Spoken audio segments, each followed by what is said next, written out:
Audio Jungle.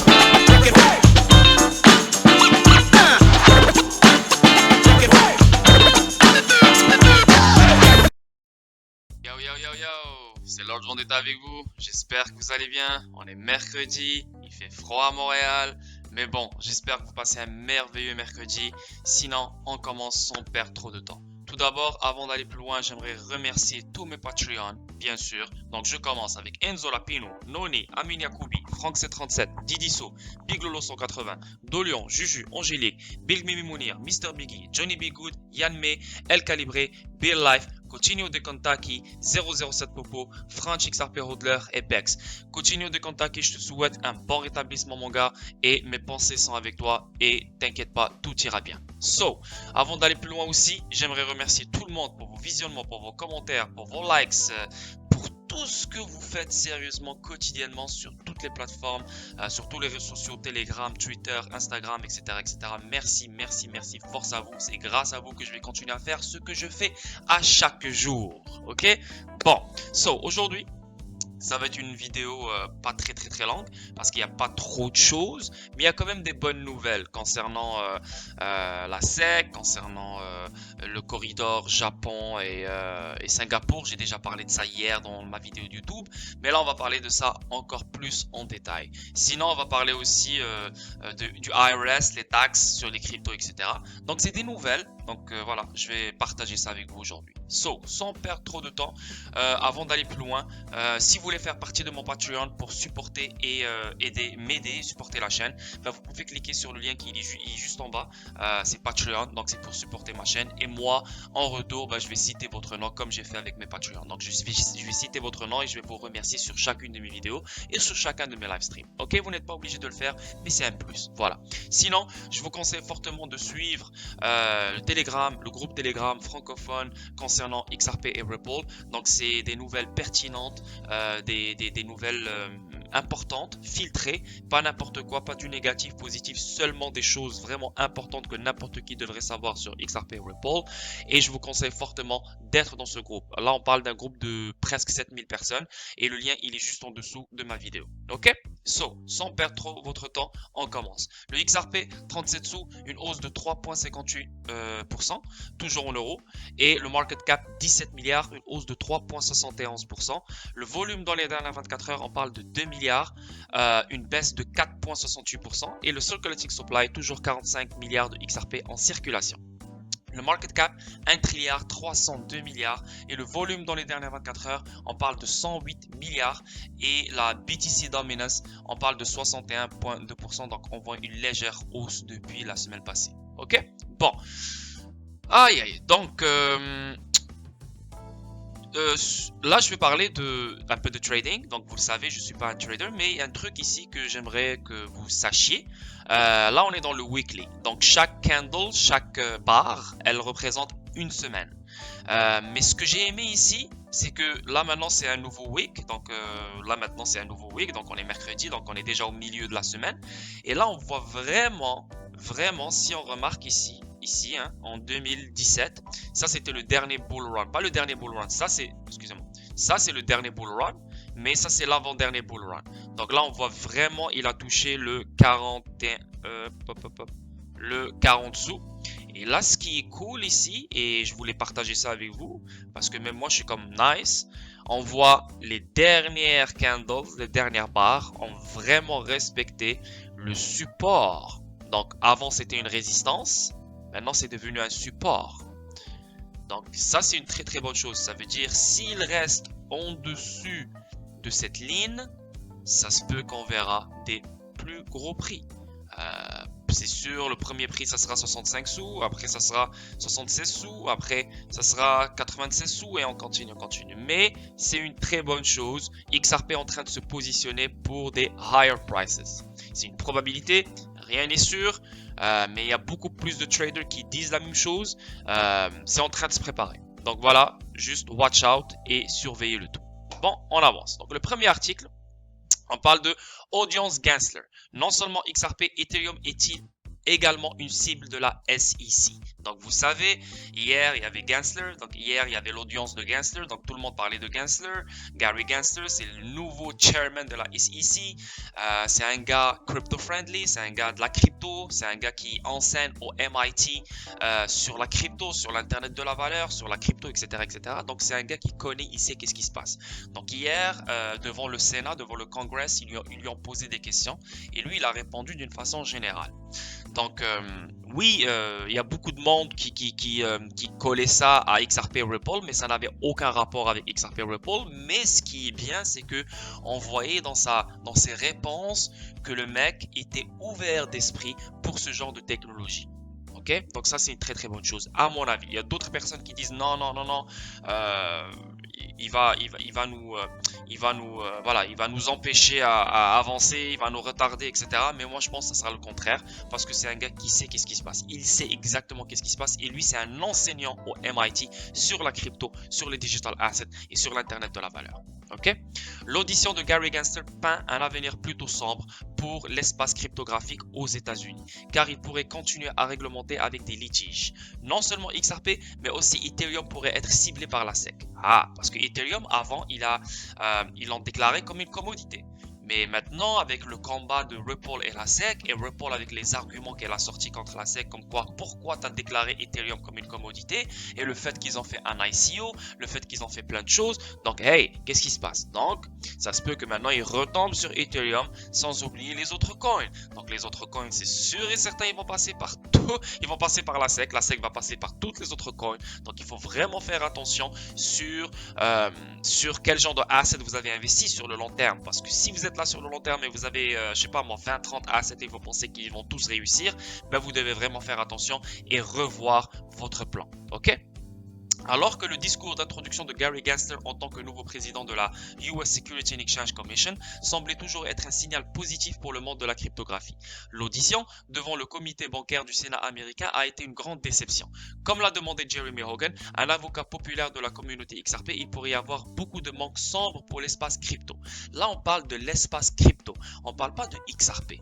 L'espace crypto garantit à 100% que Gary Gensler il va passer par tous les cryptos.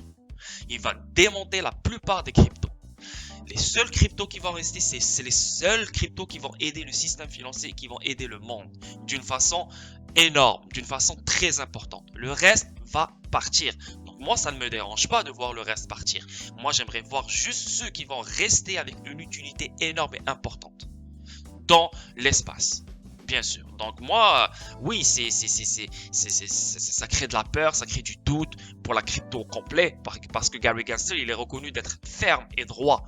Mais en même temps, c'est un gars du MIT, c'est un gars de la technologie. Il sait qu'est-ce qui se passe, il sait comment les technologies peuvent améliorer les choses. Ce n'est pas un con, il vient du système traditionnel, voilà, il ne comprend rien. Non, au contraire, il sait c'est quoi les deux mondes. Donc lui, maintenant, il veut laisser les technologies prospérer aux États-Unis, mais en même temps, il doit adopter les lois de la SEC de la bonne façon. Ok? Je n'aime jamais être trop négatif sur ce vlog, mais la vérité est que l'alerte au risque émise la semaine dernière, le long du témoignage de Gensler aujourd'hui est vraiment une déception pour moi. Je vois beaucoup de nuages à l'horizon dans le monde de la cryptographie. Donc Jeremy Hogan, c'est un avocat qui suit l'affaire de près, mais là il parle pas de XRP seulement. Là il parle l'horizon dans le monde de la cryptographie. Donc lui, il est déçu, c'est vrai, parce que la crypto au complet va prendre un coup, et ça c'est sûr, on le savait depuis très longtemps, parce qu'il y a énormément de cryptos qui sont des securities, il y a énormément de cryptos qui sont des scams, il y a énormément de cryptos qui n'ont aucune utilité. Hein? Ils font que s'enrichir, le prix monte, les investisseurs, oui, il y en a qui font de l'argent, il y en a qui perdent de l'argent, donc la SEC ne va pas laisser ça comme ça, c'est sûr. Mais là, on ne parle pas de XRP. Parce que moi, je pense, à mon avis, on est des investisseurs de XRP, donc moi, je m'en fous de la crypto. Moi, je parle de XRP. XRP, c'est un gars qui a parlé de l'Internet de la valeur, c'est un gars qui a déjà mentionné XRP comme quoi c'est une currency, malgré le fait qu'il a mentionné XRP, c'est une security en 2018, mais là, il a changé sa façon de faire, sa façon de penser. Donc, voilà. Pendant longtemps, lors de l'audience Gangster, la conversation ne portait pas sur la blockchain ou les crypto-monnaies. Cependant, après plus d'une heure, un sénateur a demandé ce que le Congrès américain et la SEC pouvaient faire pour créer un cadre réglementaire avant-gardiste. Gensler a répondu avec une platitude soulevant la question de savoir comment la SEC lui assurera la protection des investisseurs contre les entreprises. Je pense, en enseignant au MIT sur ces sujets, que ces innovations ont été un catalyseur de changement. Bitcoin et d'autres crypto-monnaies ont apporté une nouvelle réflexion au paiement et à l'inclusion financière. Mais ils ont également soulevé de nouveaux problèmes de protection des investisseurs auxquels nous devons encore nous occuper. Donc là, ça parle de Bitcoin, ça parle de Ethereum, ça parle du reste de la crypto-monnaie. Mais là, quand il parle de catalyseur de changement, Bitcoin et d'autres crypto-monnaies ont apporté une nouvelle réflexion au paiement et à l'inclusion financière. Là, il parle de XRP, là il parle de Ripple, parce qu'une nouvelle réflexion au paiement. Qui est en train de révolutionner le monde des paiements? XRP, Ripple. L'inclusion financière, qui veut bancariser les non bancarisés, les faire rentrer dans le système financier? ILP, Bill & Melinda Gates, Rockefeller Foundation, Mojeloop, etc., etc., etc. Ah, donc là maintenant vous commencez à connecter les choses. Oui, Gary Gensler est contre la crypto. Oui, il est ferme. Et oui, il va régulariser toute la crypto. Comme Bitcoin, garanti, parce que c'est un asset qui ne sert absolument à rien. Il est fait juste pour spéculer. Et son prix continue à monter. Donc les gens, ils sautent sur Bitcoin à 50 000 $. Donc ils sont à risque de perdre. Donc oui, là on parle sérieusement là. Gary Gensler, je pense, il va être le mec qui va tout mettre au clair. À mon avis. Mais là, encore une fois, on ne parle pas de XRP. Ok? En cas de confirmation à la SEC, je travaillerai avec mes collègues commissaires pour promouvoir la nouvelle innovation, mais aussi pour assurer la protection des investisseurs. Si quelque chose était un titre, par exemple, il relève de la loi sur les valeurs mobilières, il relève de la SEC. Si c'est échanges qui échangent, c'est... Ah, je sais pas, ils ont fait une erreur ici. Mais ce que je veux dire, c'est que la SEC, elle parle de protéger les investisseurs. La SEC, elle a merdé en 2020. En 2020, 2019, 2018, elle n'a protégé aucun investisseur. Au contraire, elle a mis des investisseurs dans la merde. Vous l'avez vu vous-même. Coinbase, en 2019, elle a demandé à la SEC si elle peut ajouter XRP. La SEC, elle n'a même pas répondu à sa requête. Donc, Coinbase, elle a ajouté XRP. Et là, maintenant, on voit XRP, on voit Coinbase retirer XRP, on voit beaucoup de monde, ils ont perdu énormément d'argent dans moi et dans vous aussi en décembre à cause de la SEC. On voit MoneyGram maintenant se faire tirer par la SEC et par d'autres accusations à cause que voilà, ils pensent que MoneyGram a menti à tout le monde, à ses investisseurs, comme quoi XRP était une sécurité. Donc c'est tout un bordel, c'est vraiment la honte, c'est honteux, c'est ridicule, c'est idiot. Et le niveau, le calibre de la SEC, l'organisme qui sécurise les valeurs des États-Unis, etc., est en train d'agir de cette sorte. C'est vraiment honteux. C'est vraiment honteux. Et là, on se pose des questions. Qui travaille dans ce genre d'organisme? Quel genre de diplômés sont dans ce genre d'organisme? Parce que eux-mêmes, à l'intérieur de leur organisme, ils sont perdus. Ils ne savent même pas qu'est-ce qui quoi. On a Hester Pierce, la femme qui est en train de se battre pour nous jour et nuit. On a Roseman, on a Gary Gensler, encore lui, mais d'après ce qu'on voit sur lui, il est quand même correct. On voit Janet Yellen, on voit Michael Barr qui s'en vient, on voit... Donc, hey, je pense qu'on sortira gagnant à 100%. Voilà, je le dis, je le répète, encore une fois. Un sénateur du Tennessee a également interrogé le nouveau président de la SEC sur son approche des actifs numériques. Gensler a déclaré qu'il traiterait les crypto-monnaies d'une manière technologiquement neutre. Selon Hogan, cela signifiera qu'il traitera les blockchains et le DLT comme toute autre entreprise ou sécurité en les mettant dans les anciens casiers. Donc d'après cet avocat, lui, DLT blockchain, donc il parle de Ripple et XRP, pour lui, il va les traiter comme les anciens casiers. Ok. Il est toujours important de mettre à jour notre surveillance du marché aux nouvelles technologies, mais je pense que la plupart d'entre elles sont neutres sur le plan technologique. Je dis cela parce que ces nouvelles technologies crypto-monnaies et potentiellement ces BTC, il est important de rester fidèle à nos principes de protection des investisseurs. Je pense donc qu'à la SEC, c'est vraiment dans la mesure où quelqu'un offre un contrat d'investissement et une garantie qui relève de la compétence de la SEC et des bourses qui y opèrent.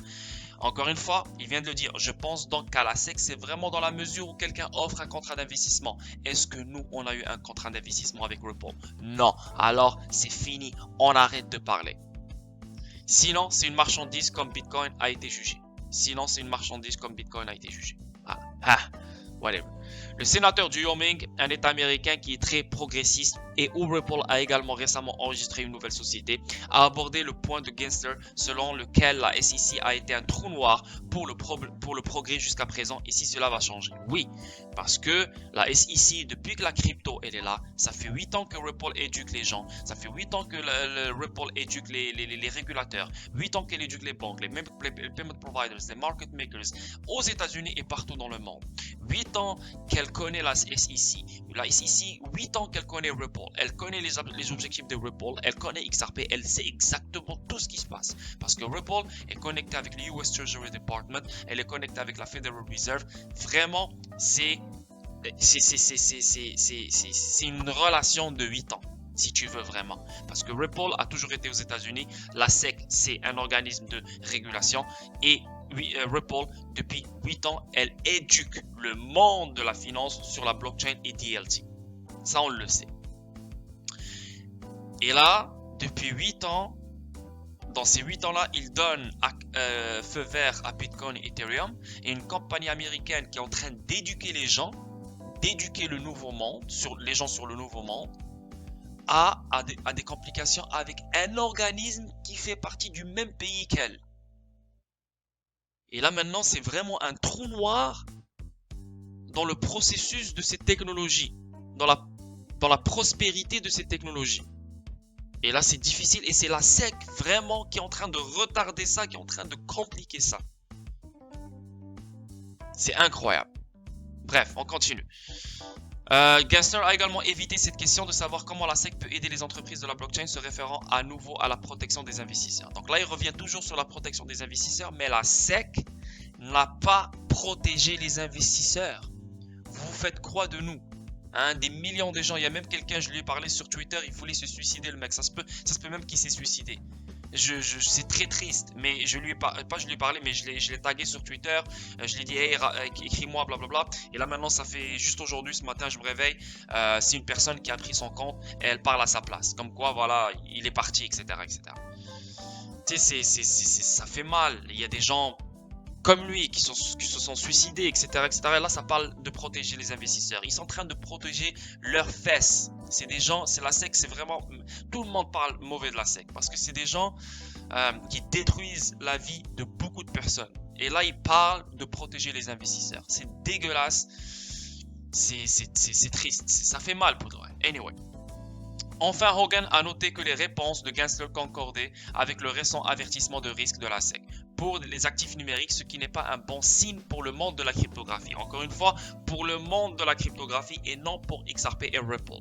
La SEC pourrait continuer son règne de terreur pour réglementer avec des litiges et des menaces de poursuite, finalement, a déclaré Hogan.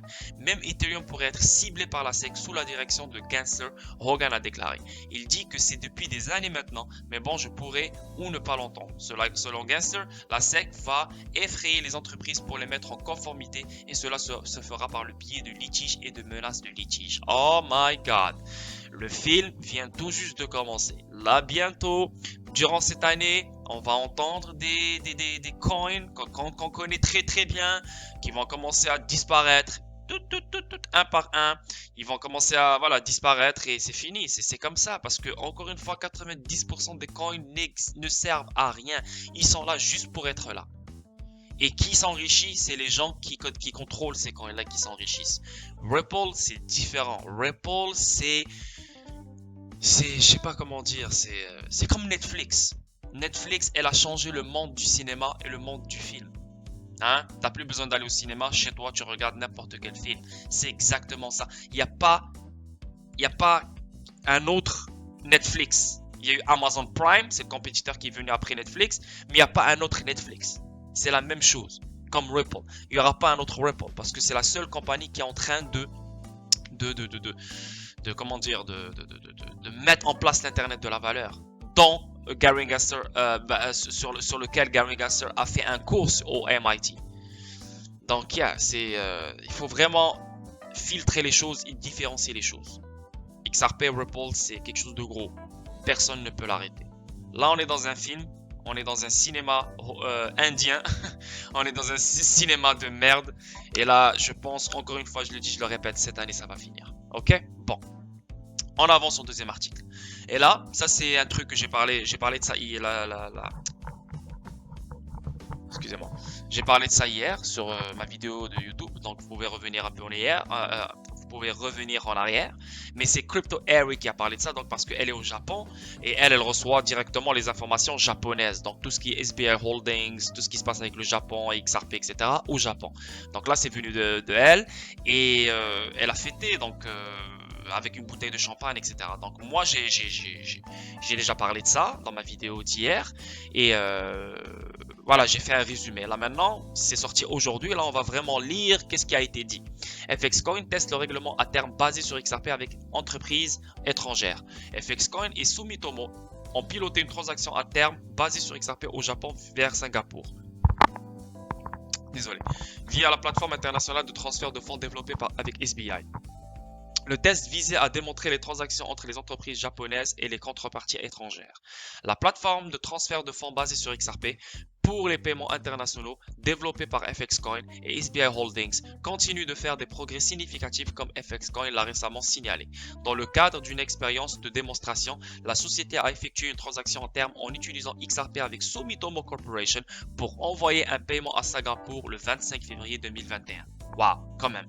Une précédente expérience de démonstration a été menée le 27 novembre 2020. C'est ce que je vous ai montré hier dans la vidéo. Donc, ils ont déjà fait des tests pour Proof of Concept, pour les dettes et les crédits. Donc, entre Sumitomo et FXCoin. Ils ont déjà fait des tests en testant XRP. Et là, maintenant, on voit qu'ils ont fait un paiement entre le Japon et le Singapour le 25 février 2021. Donc, le 27 novembre 2020 est consisté en une transaction à terme avec une société du groupe au Japon. La transaction qui vient d'être exécutée impliquait que Sumitomo envoie du XRP à Singapour à titre d'essai. Par la suite, Sumitomo a acheté du XRP à FXCoin à une date précise en concluant une transaction à terme avec FXCoin pour couvrir le mouvement du prix du XRP. Concernant la signification de l'expérience, FXCoin rapporte que le test avait pour but de démontrer les mécanismes de couverture de FXCoin contre la forte volatilité du XRP. La transaction à terme fournie par FXCoin fonctionnera comme une couverture de risque de fluctuation des prix associés aux créances de dette libellées en XRP des sociétés d'exploitation. Putain, là les gars, là, vous n'avez aucune idée qu'est-ce qui se passe. Mais le Japon est obsédé par XRP. Le Japon est en train d'utiliser XRP partout, partout, partout. Et il faut dire merci à SBI Holdings parce que SBI Holdings et son CEO Yoshika Kitao, c'est un gars qui est fucking obsédé par XRP. C'est un gars qui voit le potentiel et l'utilité de XRP. Vraiment, c'est un gars waouh et c'est notre héros. Vraiment. Vraiment, il fait tout pour que XRP soit adopté en Asie, à travers SBI, au Japon, etc. Là, on voit SBI, c'est vraiment comme si tu dis Goldman Sachs, si tu veux, de l'Asie. Hein? Elle est connectée, elle a des relations financières et économiques avec tout le monde en Asie. Donc, tout le monde fait affaire avec SBI. SBI veut utiliser XRP partout avec tout le monde. Donc, pour de vrai, les gars, c'est gros tout ça. Pour de vrai, ça s'en vient, les gars. Ça s'en vient. Pour de vrai, je sais même plus comment être excité. C'est juste ça s'en vient et ça va être malade. Là, maintenant, le Japon commence à utiliser XRP dans le FX market, dans tout ce qui est dette, dans tout ce qui est crédit, avec les compagnies, avec d'autres entreprises partout en Asie. Et ça, c'est une très bonne chose, les gars. Alors que la première expérience avait démontré l'utilité et le potentiel futur des transactions à terme crypto-monnaie au Japon, le test actuel visait à démontrer les transactions liées au règlement entre les sociétés nationales et les contreparties étrangères. Outre, FXCoin estime que la possibilité d'effectuer des transactions à terme en utilisant des crypto-monnaies dans les transactions commerciales avec des sociétés d'exploitation étrangères devrait permettre de réduire les coûts de règlement, d'améliorer la vitesse de règlement et de diversifier les méthodes de règlement dans les activités des sociétés d'exploitation pour une expansion mondiale à l'avenir. Le Japon monte la voie en adoptant XRP. C'est ce que je viens de vous expliquer. Comme l'a rapporté le CNF, le projet a été dévoilé pour la première fois en juillet de l'année dernière avec l'échange relativement jeune FX Coin en tête. La bourse a commencé ses opérations en 2018 et a été fondée par un ancien employé de la Deutsche Bank. Ouh, donc là je vous ai déjà montré un PDF dans le temps, un de mes live streams, Twitch ou une de mes vidéos YouTube. Je vous ai déjà montré un PDF de Deutsche Bank connecté avec Ripple et XRP. Je vous ai déjà parlé de Gutenberg, le mec, dans un de mes live streams sur Twitch, le mec, le prochain homme fort de l'Allemagne et de l'Europe, connecté à Ripple et XRP. Donc là, on voit aussi le mec qui a créé la bourse FX Coin était un ancien employé de la Deutsche Bank. Donc tout est connecté dans le monde, c'est incroyable. Elle a rapidement reçu une licence pour opérer en tant que bourse de la part du régulateur de l'Agence des services financiers du Japon à la fin de 2019. Donc c'est vraiment une bourse, c'est une plateforme d'échange FX Coin. Donc c'est le FX Market, c'est du Forex. Donc les devises contre XRP. C'est fou. De plus, en avril 2020, FX Coin a reçu un investissement d'un montant non divulgué de la part de SBI Holdings. Cette dernière est l'un des plus grands partisans de Ripple en Asie. Yoshitaka Kitao, PDG de SBI Holdings, est également membre du conseil d'administration de Ripple Labs et un personnage clé pour de nombreux projets basés sur Ripple et XRP au Japon, tels que MoneyTap et SBI Asia. Vous savez c'est quoi MoneyTap? C'est le PayPal, Alipay des Japonais et de l'Asie. Donc c'est vraiment, ça va être l'application que tout le monde va utiliser pour faire des achats, pour faire n'importe quoi qu'ils veulent. Elle est basée sur RippleNet, elle va utiliser XRP et Ripple détient 33% de cette application MoneyTap. Ça va être l'application qui va être utilisée en plein Jeux Olympiques qui auront lieu en 2022 ou peut-être 2023, je ne sais pas c'est quelle année. Donc ça va être malade les gars, c'est incroyablement magnifique, il faut être heureux à chaque jour, il faut être heureux et se dire merci Dieu, grâce à Dieu et merci de m'avoir mis dans cette route. Parce que ce n'est pas tout le monde qui a compris ce qu'on a compris nous. C'est pas tout le monde qui est investi dans XRP. Ce n'est pas tout le monde qui aura cette chance. Donc soyez heureux. Et les choses sont en train de se mettre en notre faveur. Et ça se peut même que si Gary Gensler continue à bloquer tout ça et la SEC ne donne aucune lueur d'espoir à Ripple et les choses doivent avancer, ça se peut même que Ripple parte au Japon, ça serait cool et moi j'aimerais bien voir Ripple au Japon. Putain, si je la vois au Japon, Ripple, elle va s'ouvrir d'une façon incroyable. Il n'y aura aucune personne qui va lui dire non. Elle pourra tout faire parce qu'elle a les régulations là-bas. XRP, il est comme un dieu là-bas. Donc, yeah. Le futur est magnifique. On avance. Troisième article, les gars. 66 millions de XRP déplacés par les principales bourses après que quelqu'un ait payé 4480 $ de frais pour le transfert XRP. Putain, yo, lui, il a pas de chance, le mec. Ça, c'est sorti encore aujourd'hui. 66 millions de jetons XRP ont été déplacés par deux principaux échanges basés aux États-Unis. Pendant ce temps-là, quelqu'un a payé 4480 $ pour une transaction XRP il y a quelques jours. C'est incroyable, pauvre ce gars-là. Au cours des dernières 24 heures, deux grands échanges cryptographiques, Coinbase et Kraken, ont transféré 66 millions de XRP, un équivalent de 29 millions de $. Dans l'intervalle, il y a quelques jours, des frais de transaction de 10 000 jetons payés par un transfert XRP ont été enregistrés. Les bourses américaines de premier plan transfèrent 30 millions de $ en XRP. Le bot Twitter Well Alert a détecté plusieurs transferts transportant un total de 66 millions de pièces XRP, ce qui équivaut à près de 30 millions de $ USD. Coinbase a effectué le transfert entre ses portefeuilles en interne. 10 000 frais XRP pour une transaction prix repéré. Le compte Twitter de la communauté Flare a tweeté qu'il y a quelques jours, quelqu'un a payé des frais époustouflants de 10 000 XRP, 4480 $ en fiat au taux de change actuel. Putain, pour une transaction sur le grand livre XRP. C'était la réponse de la communauté à un tweet dans lequel un utilisateur a écrit au sujet des frais de 1.04 XRP repérés récemment.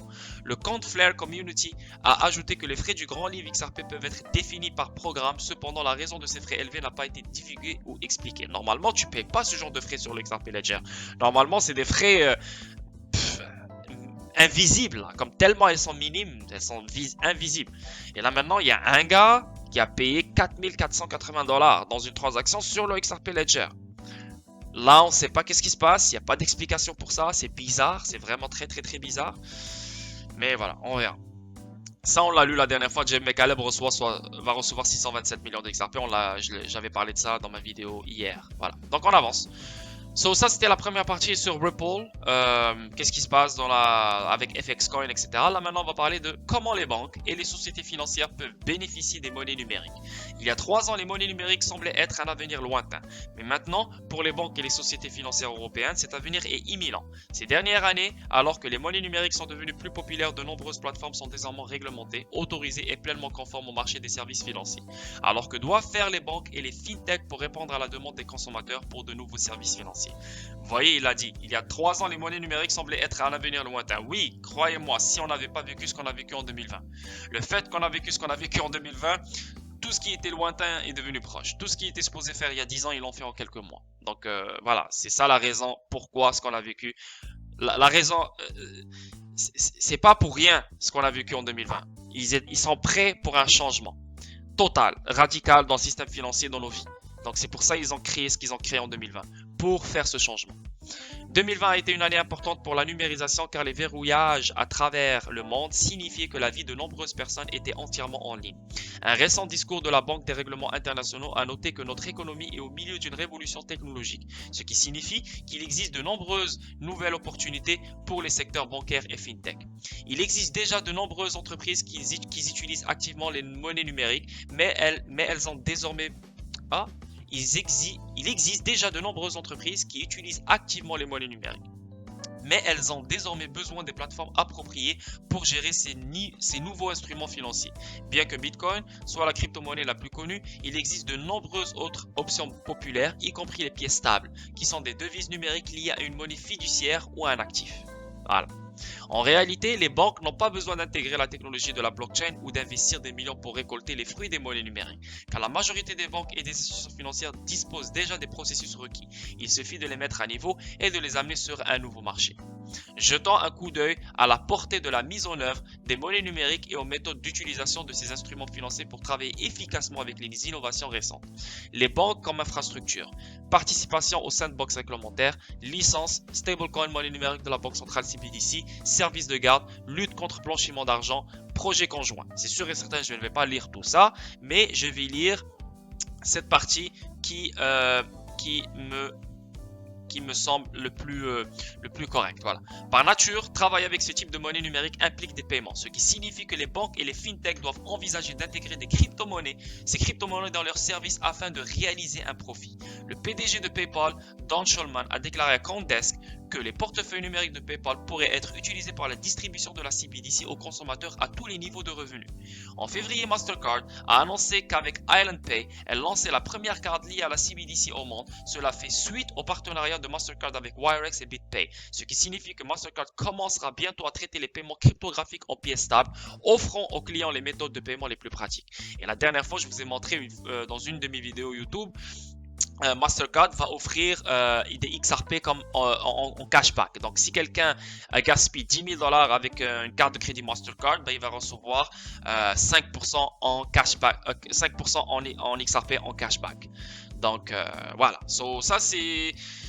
Je voulais juste passer par ce paragraphe parce que là, les choses commencent à être en mode 6e vitesse, même 10e vitesse si tu veux. Les choses commencent à vraiment être speedées. Et voilà, so, on est là les gars. On est vraiment là. On est vraiment là. Et on n'a même pas le temps de cligner des yeux. C'est vraiment... on ferme les yeux. En un laps de temps, tout est là devant nous. Donc vraiment, je dirais quoi ? Je dirais maximum 2 ans pour avoir des CBDCs dans nos vies, à mon avis. Max 2 ans, max, hein, et je suis conservateur. Donc voilà, on checkera ça. So, maintenant, on va parler du 5e article. La Banque centrale des Bahamas, CBOB, a donné l'autorisation à 3 nouvelles institutions financières qui seront en mesure de distribuer la première monnaie numérique du pays, le dollar de sable. Il faut comprendre que le Bahamas, c'est le premier pays qui a annoncé son CBDC. Après, on a la Suède, après, on a eu la Tunisie, après, on a eu l'Europe, blablabla. Mais Bahamas est le premier. Et ça s'appelle le dollar de sable, Sand Dollar. Au cours du premier au cours du premier ou du deuxième trimestre de l'année, a indiqué la CBOB dans un communiqué. J'arrive pas à dire ce mot, je sais pas pourquoi. La Banque des Bahamas et la coopérative de crédit coopérative des enseignants et des travailleurs salariés sont la première banque de compensation et la coopérative de crédit à avoir reçu le feu vert pour distribuer le dollar de sable. Island Pay, un développeur de portefeuille numérique et de services de paiement, a également reçu le feu vert. Donc là, c'est fini là. Là, c'est fini. On a déjà le Digital Yuan, le CBDC de la Chine.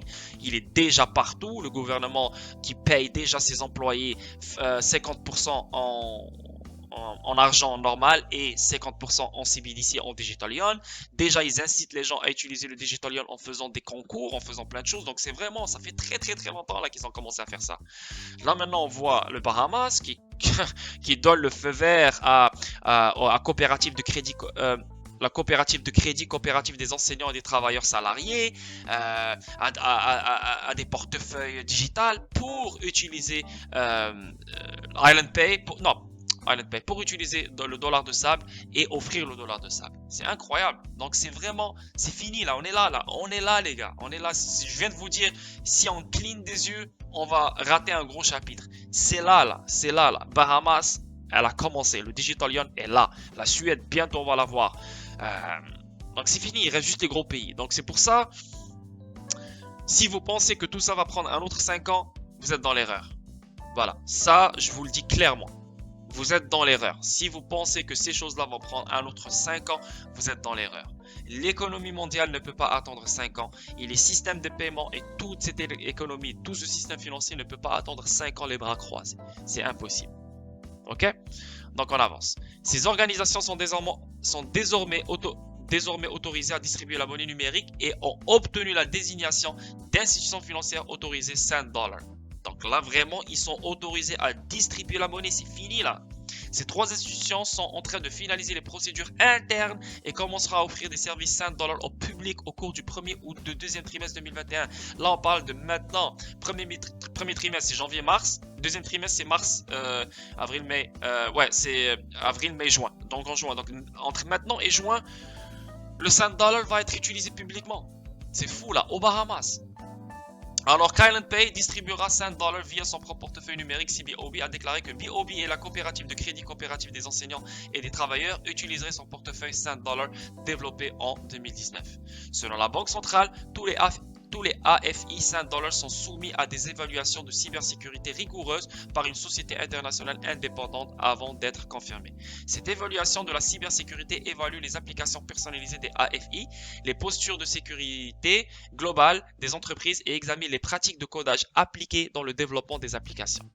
De plus, la plateforme $100 a également fait l'objet d'une évaluation de cybersécurité rigoureuse et indépendante. Voilà. Donc c'est ça, je voulais juste partager ça avec vous parce que c'est sorti aujourd'hui, il y a 28 minutes. Et on voit que le Bahamas est lancé. Le Bahamas a pris les devants avec la Chine. Donc il y a déjà la Suède qui est déjà en avance, la Tunisie elle aussi.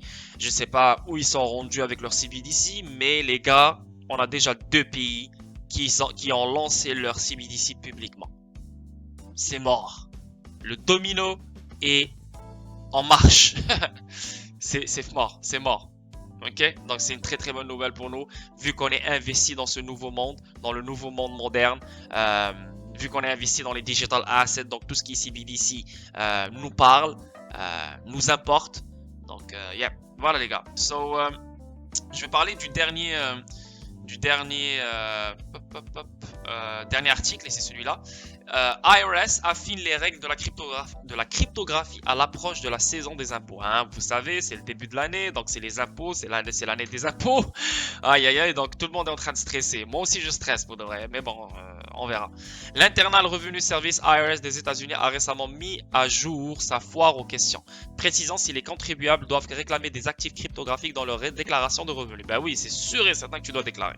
Selon la réponse donnée, si vos seules transactions impliquant de la monnaie virtuelle en 2020 étaient des achats de monnaie virtuelle avec de la monnaie réelle, vous n'êtes pas obligé de répondre oui à la question du formulaire 1040. Je répète, selon la réponse donnée, si vos seules transactions impliquant de la monnaie virtuelle en 2020 étaient des achats de monnaie virtuelle avec de la monnaie réelle, vous n'êtes pas obligé de répondre oui à la question du formulaire 1040. Donc, si vous avez acheté de la crypto avec de la monnaie réelle, ben, vous n'êtes pas obligé de remplir la question du formulaire 1040. Monnaie virtuelle sur formulaire 1040. Cette année, IRS inclut une question sur le formulaire 1040 concernant la crypto-monnaie. Le formulaire 1040 est utilisé pour les déclarations de revenus des particuliers. Une question particulière demande si, à tout moment en 2020, le contribuable a reçu, vendu, envoyé, échangé ou autrement acquis un autre financier dans une monnaie virtuelle. La formulation de la question a laissé de nombreux contribuables détenteurs de crypto-monnaies confus. S'ils répondaient par l'affirmative, ils pourraient être imposés sur leur actif cryptographique. Cependant, une réponse négative pourrait potentiellement entraîner un rapport falsifié. Comme le IRS a probablement reçu de nombreuses questions sur cette question, il a naturellement ajouté une réponse à mise à jour. Plus de précision. Malgré la résolution de cette confusion dans ces facs, de nombreux contribuables détenteurs de crypto-monnaies ne savaient toujours pas comment répondre. Et oui, même moi là, ça va toucher tout le monde. Parce que là, oui, on parle de IRS des États-Unis, mais vous êtes en France, en Europe, je ne sais pas dans quel pays vous êtes, ou le Maroc, ou whatever. C'est sûr et certain, il y aura, vu que la crypto va devenir est dans nos vies maintenant, et ça va être une monnaie que tout le monde va utiliser, tous les formulaires de taxes de chaque pays vont ajouter ce genre de questions. Et là maintenant, les gens sont confus parce que si j'ai acheté de la crypto, donc ça veut dire que je suis taxé. Si j'ai vendu de la crypto, je suis taxé. Si j'ai échangé de la crypto, je suis taxé. Donc, et c'était une question qui était vague. Donc ça, les gens ne savaient pas quoi répondre. Maintenant, on voit que le IRS vient de clarifier le tout. Elle vient de le dire, là, c'est écrit comme ça. Si vos seules transactions impliquant de la monnaie virtuelle en 2020 étaient des achats de monnaie virtuelle avec de la monnaie réelle. Donc ça veut dire que toi, tu as ouvert une plateforme d'échange, tu as avec ta carte de crédit, tu as acheté 10 000 $ de XRP, tu n'es pas taxé sur ça. Ok? Mais si tu avais des bitcoins et tu as échangé des bitcoins en XRP, là, tu es taxé sur ça. Parce que tu as fait un trade. Mais là, tu as acheté la crypto avec ta carte de crédit. C'est un achat. Ok? Donc, il n'y a pas de taxe. Et ça met beaucoup de monde en confiance. Je veux dire, ouf. Parce qu'il y a des gens qui n'ont jamais trade. Ils ont que acheté avec la carte de crédit. Donc ces gens-là, eux aussi, ils pensaient qu'ils vont payer des taxes. Là maintenant, Claire, il t'en dit que non. Tu n'as pas besoin de remplir cette case. Et ça, c'est une très bonne chose. Magnifique pour de vrai. Je sais pas pour vous les Français, I don't know là, mais c'est quand même cool. Anyway. C'est ça, je voulais juste lire cette partie-là, c'est quand même important pour les Américains, et je suis sûr, vous aussi, si vous ne l'avez pas, vous allez l'avoir dans votre formulaire de taxes, d'impôts, très bientôt, peut-être pas cette année, mais les années qui suivent. Donc voilà, les gars, j'espère vraiment que ça a été instructif pour vous, j'espère que ça a été une cool vidéo. On a parlé de Gensler, on a parlé de FX Coin Sumitomo avec Japon-Singapour, on a parlé de 66 millions de XRP,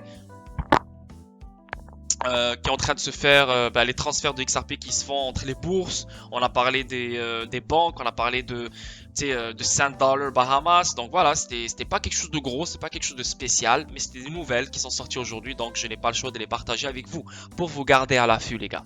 Donc voilà, ça c'est mon site web. Tout ce que je viens de lire ici, vous allez le trouver sur mon site web. Donc tu te réveilles le matin, t'as pas envie de gaspiller du temps à chercher, à faire tes recherches, etc. T'as pas besoin de gaspiller ton temps, t'as pas besoin de perdre ton temps. T'as un seul endroit où venir, c'est xrpactualité.com et le lien il est juste en dessous de ma vidéo. Un seul endroit, il y a toutes les informations concernant XRP, Ripple, positives ou négatives. Donc sur ce site, tu vas toujours rester à l'affût sur ton investissement. Donc je te conseille fortement de le partager avec tes amis, ton entourage, ou whatever, et de l'utiliser quotidiennement. Aussi, j'ai une page où acheter la crypto. Donc si tu ne sais pas où acheter la crypto, tu as des membres de la famille, ils ne savent pas où acheter la crypto, n'importe, ici, j'ai 6 plateformes d'échange, Binance, Bitrue, Celsius, Coinfield, Coinbase, KuCoin, 6 les plus, ça c'est les plateformes les plus utilisées dans le monde.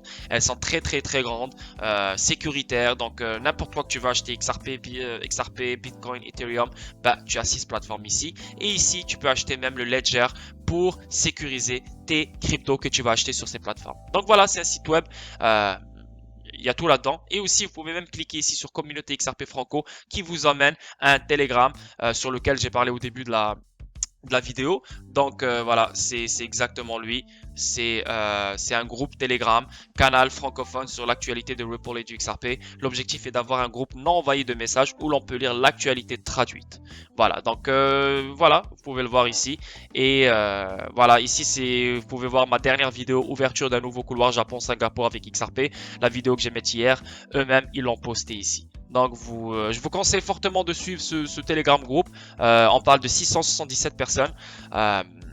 Voilà, c'est un très bon groupe pour de l'information importante, filtrée concernant XRP Ripple. Ok les gars, sinon demain je serai en live stream à 3h, donc 21h heure française. Hier j'ai parlé de XDC, Xenfen. Donc j'ai fait un live stream de 2h30, mais là je pouvais pas tout faire hier parce que voilà, vous les Français, etc., vous travaillez le lendemain, etc. Donc je ne pouvais pas vous garder jusqu'à 1h du matin. Donc là demain je vais faire partie 2. Donc si vous êtes intéressé par XDC Xenfen et vous voulez savoir qu'est-ce qui se passe avec XDC Xenfen parce qu'il a beaucoup de momentum autour de lui en ce moment, donc tous les gens sont intéressés sur XDC Xenfen, bah, je te conseille de regarder mon premier live stream que j'ai fait hier sur Twitch. Donc tu peux me suivre sur Twitch, le lien il est juste en dessous de ma vidéo. Sinon, si tu as regardé ça, bah, demain il y aura la partie 2 dans laquelle je vais rentrer plus en détail sur XDC, Xenfen, Marco Polo, Contour, Validus, etc., etc., etc. Donc suivez-moi sur Twitch pour ne pas rater le live stream de demain. Sinon sur Twitter les amis, vous savez, hein, si vous voulez me parler en privé, me poser des questions, je suis très actif sur Twitter. Donc voilà les gars, suivez-moi sur Twitter et c'est ça. Donc likez si vous aimez le contenu, followez-moi si vous aimez le contenu et je vous souhaite un merveilleux mercredi et voilà, prenez soin de vous et on se voit bientôt. Bye bye les gars, prenez soin de vous, bye bye.